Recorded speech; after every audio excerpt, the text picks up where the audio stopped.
Yun, magandang araw mga kaibigan. Bubuksan na natin itong SSM BT10 Bluetooth headset para sa ating Yaesu FT5D. So, tignan natin kung anong laman. Ay, ang ganda naman ng kuko. Masira yung kuko. Iyan.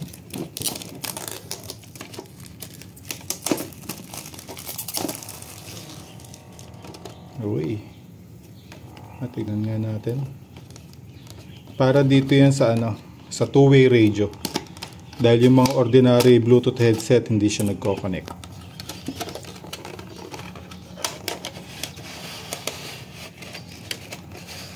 Uy, ano pa laman yan? Yan lang ba laman? Tingnan nga natin kung laman yan. Parang ano lang siya.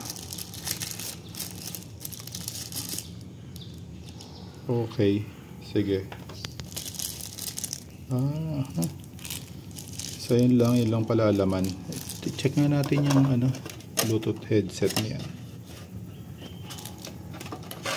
Pwede to sa FTM 300, sa mga sa mga Yaesu radio. So yun. Okay, para dito yan sa Yaesu FT5D. Yan ang SSM BT10. So mag-charge muna tayo ng ating bagong Bluetooth headset para sa ating Yaesu FT5D.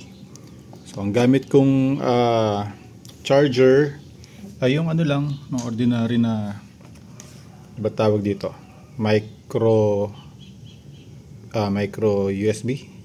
Bahala na kayo. Basta yun. Yung sasakto dito. Okay. Charge ko muna.